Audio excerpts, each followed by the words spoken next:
Mais comment attirer des opportunités? Mais il y a encore peu de personnes qui connaissent le Human Design. Je suis ravie de faire cette analyse de profil. Donc je vais te présenter Zoé en Human Design. Tu es manifesteur à autorité émotionnelle avec un profil 4-6. Première chose, en tant que manifesteur, tu fais partie à peu près de 10% de la population. On les appelle les initiateurs parce que ce sont des visionnaires. Ce sont des leaders naturels parce qu'ils ont cette capacité de provoquer des transformations. Il est possible que tu te sentes en décalage avec le monde et que tu ne sais toujours pas pourquoi. En fait, cette sensation peut te pousser justement à minimiser tes actions. Mais en fait, étant donné que tu as une aura repoussante, provocatrice, tu es là pour choquer et le choc va amener à la transformation. Comme tout manifesteur, tu as un besoin de liberté, d'indépendance et tu détestes qu'on te donne des ordres car tu sais ce que tu as à faire. En tant que manifesteur, tu es conçu pour démarrer des projets et pas forcément pour les terminer parce que tu as le centre sacral non défini, ce qui fait de toi que tu as une énergie qui est fluctuante. En fait, tu peux faire les choses de manière très vite, très condensée, mais tu n'es pas fait pour maintenir l'élan sur la durée. Donc, ce qui fait que ta stratégie d'alignement est d'informer. Il est nécessaire que tu informes de tes intentions aux personnes qui sont susceptibles d'être impactées, telles que tes proches, ta famille, tes amis, pour éviter cette résistance qui est la colère. Car en tant que manifesteur, on ne sait pas ce que tu penses. Et informer n'est pas demander la permission.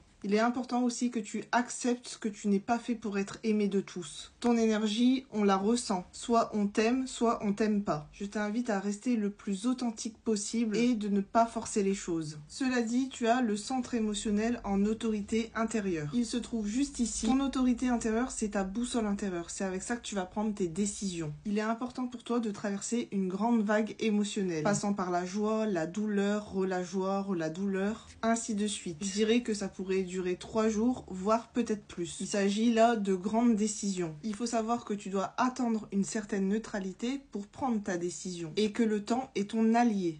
À toi de tester, expérimenter pour voir combien de temps tu dois attendre pour prendre une grande décision. Avec ton profil 4-6, je dirais que tu es naturellement un leader, que tu es un modèle influent, que tu es très proche de tes amis et de ta famille et que tu aimes bien aussi garder de la distance pour être un observateur. De plus, tu as ta vie qui est divisée en 3 phases. De 0 à 30 ans où tu as dû vivre des expériences pas forcément très sympas, notamment dans les relations amicales et en amour, ce qui a fait de toi une personne très résiliente. Mais aujourd'hui, tu es peut-être ou tu as peut-être commencé ta deuxième phase où tu es en phase d'introspection, de guérison, de recul. C'est une phase qui commence à partir de 30 ans et qui va se terminer à 50. Et au-delà de 50 ans, tu auras acquis une grande sagesse car tu auras accumulé toutes ces expériences et tu seras vu comme un mentor.